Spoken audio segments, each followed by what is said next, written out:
Hello. Hello. Hello. Hello. ଶୁଭୁଛି? ହଁ। ହୁଁ। ଆଜି କିଛି କଥା ପଚାରିବି।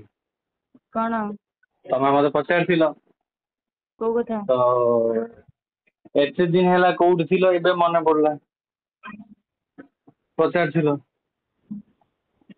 ଯେତେବେଳେ ତମର ସତ୍ୟତା ଜାଣିବି ତମ ହୁଁ ସାଙ୍ଗରେ କେମିତି ରହିବି। ବହୁତ କଥା କଣ? ମତେ ମିଛ କହିଛ।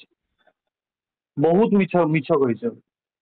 ବହୁତ ମିଛ ମାନେ ତମ ହାତ ମୁଁ ଧରି ପକେଇଲି ତମେ ମତେ ସେଦିନ ଝଗଡା କରି ପକେଇଲ। ଠିକ। ତମ ହାତ ମୁଁ ଧରିଲି ଝଗଡା କରି ପକେଇଲ। ଆଉ କାହା ସାଙ୍ଗରେ ବସିକି ବାଇକ ରେ ବୁଲିବ, ଆଉ କାହା ସାଙ୍ଗରେ ଯାଇକି ସି ବିଚ୍ ରେ କିସ୍ ଦବ, ଆଉ କାହା ସାଙ୍ଗରେ ଯାଇକି ରୁମ ରେ ଶୋଇବ, ସେ ଭିଡିଓ ବି ଅଛି। ସେତେବେଳକୁ ତମେ ପବିତ୍ର ହେଇଯାଉଛ। ମୋ ସାଙ୍ଗରେ ମେଡିକାଲ କୁ ଯିବ, ତମକୁ ଆଉ ଜଣେ ଥାପଡ ତମକୁ ମାରିବ। ତମେ ମୋ ସାଙ୍ଗରେ କୋଉଠି ଯାଇଥିଲ? ହୁଏତ ଯାଇନଥିଲ, ମେଡିକାଲ ଯାଇଥିଲ। ସେ ତମକୁ ଥାପଡ ମାରିବ। ତମେ କହିପାରିଲନି କି?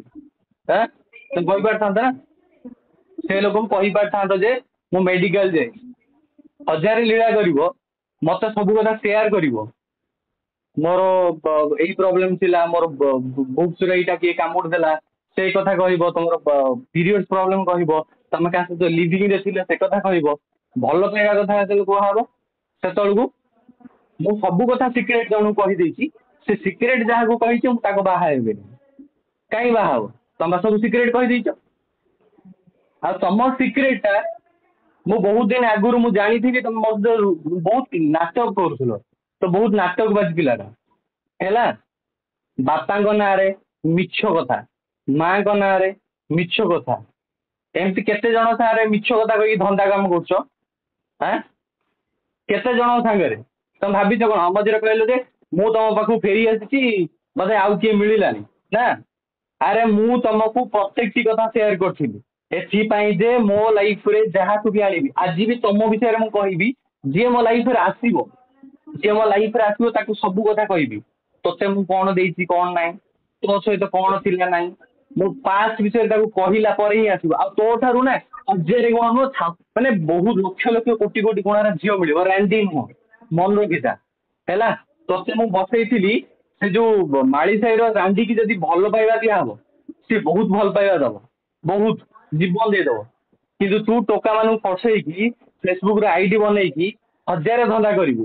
ତୋତେ ମଝିରେ ପଚାରିଥିଲି ଯେ ସେ ଫେସବୁକ ଆଇଡିରେ ତୋ ନମ୍ବର, ତୋ ଷ୍ଟାଟସ ରେ କେମିତି ତୋ ନମ୍ବର ଦଉଛୁ, ପବ୍ଲିକାଲି କେମିତି ତୋ ନମ୍ବର ଦିଆ ହଉଛି।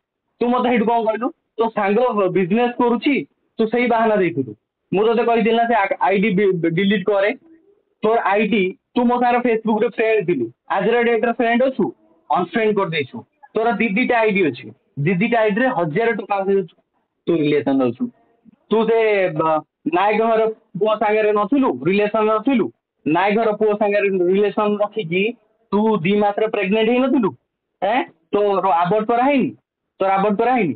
ଆଉ ବାକି ରହିଲା ତୁ 3 ଜଣଙ୍କ ପୁଅଙ୍କ ସାଙ୍ଗରେ, 3ଟା ପୁଅଙ୍କ ସାଙ୍ଗରେ, ତୁ କେତେ ପୁଅଙ୍କ ସହିତ ରହିଛୁ? 3ଟା ପୁଅଙ୍କ ସାଙ୍ଗରେ ତୁ ଫିଜିକାଲ ରିଲେସନ ଅଛୁ, ଆଣ୍ଡ ତାର ଭିଡିଓ ଅଛି। ଆଣ୍ଡ ସେ ଭିଡିଓ ବି ସମସ୍ତଙ୍କ ପାଖରେ ଅଛି।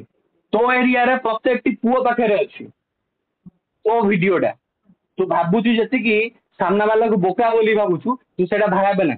ଦୁନିଆରେ ଅନେକ ଲୋକ ଅଛନ୍ତି ଯୋଉଟା କି ତୋ ଜ୍ଞାନ, ତୋ ଗୁଣ ସବୁ ଜାଣିକି ଚୁପ୍ ହେଇକି ରହିଥାନ୍ତି। ଆରେ ତୁ ଯେତେବେଳେ ପ୍ରଥମ ଥର ମତେ କହିଥିଲୁ ତୁ ଭଲ ପାଇଥିଲୁ, କାହା ସାଙ୍ଗେ ରିଲେସନରେ ଥିଲୁ, ତ ତାପରେ ବି ତତେ ଆକ୍ସେପ୍ଟ କରିଥିଲି, ତତେ ଭଲ ପାଇବା ଦେଇଥିଲି। ତୁ ପାଠ ପଢିବା କଥା କହିଲୁ, ତତେ ପ୍ରତ୍ୟେକଟି କ୍ଷେତ୍ରରେ ମୁଁ ସାହାଯ୍ୟ କରିବା ପାଇଁ ଚେଷ୍ଟା କରିଛି। ପ୍ରତ୍ୟେକଟି କ୍ଷେତ୍ରରେ ଡ୍ରେସ ଦରକାର ଡ୍ରେସ ଦେଇଛି, ବହି ଦେଇଛି, ସବୁ କରିଛି। ତୁ ମୋ ସାଙ୍ଗରେ ବିଶ୍ୱାସଘାତକତା କଲୁ। ତୁ କହିଲୁନି ମୁଁ ରିଲେସନରେ ରହିବାକୁ ଚାହୁଁନି। ଆଚ୍ଛା ତୁ ରିଲେସନରେ ରହିବୁନି, ମୋ ପାଖରୁ ମାଗିକି କେମିତି ଜିନିଷ ନବୁ? କେମିତି ମାଗିକି ଜିନିଷ ନବୁ? କୋଉ ଅଧିକାର ତୁ ନଉଥିଲୁ? ମିଛଟାରେ କହିବୁ ମୋ ମା ପାଗଳି ଥିଲା, ତୋ ବାପା ପିଏନପି ରେ ଅଛନ୍ତି। କେତେ ଡହରା କଥା କହିବୁ? ତୋ ବାପା ପୂଜା କରୁଛନ୍ତି, ତୁ ବସିକି ପିଏନପି ରେ ଡହରା କଥା କହିବୁ? ତୋ ମାମୁଁଙ୍କର